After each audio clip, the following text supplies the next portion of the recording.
Repeat Safilguda Katta Maisamma ఆలయ ఘటనను గోషామాల MLA Raja Singh ఖండించారు. ఆలయాన్ని సందర్శించిన రాజాసింగ్ కాంగ్రెస్ ప్రభుత్వం హిందువుల పట్ల పక్షపాత ధోరణితో వ్యవహరిస్తోందని మండిపడ్డారు. ఇతర మతాల వారిని ఒక విధంగా, హిందువుల్ని మరో విధంగా చూస్తున్నారని విమర్శించారు.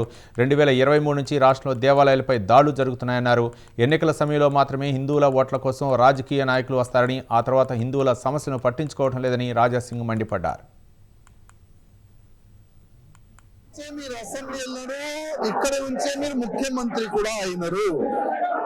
కానీ మీరు ఇదే పార్లమెంట్ నుంచి గెలిచిన తర్వాత కనీసం కట్టమైసమ్మ ప్రాంగణంలో అపవిత్రం జరిగింది, దానిపైన ఒక చిన్న స్టేట్మెంట్ కూడా లేదు.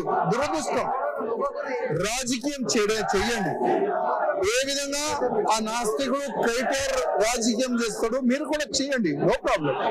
కానీ మీకు ఏ విధంగా ముస్లిం ఓటేస్తారు, అదే విధంగా హిందువులు కూడా మీకు ఓటేస్తారు.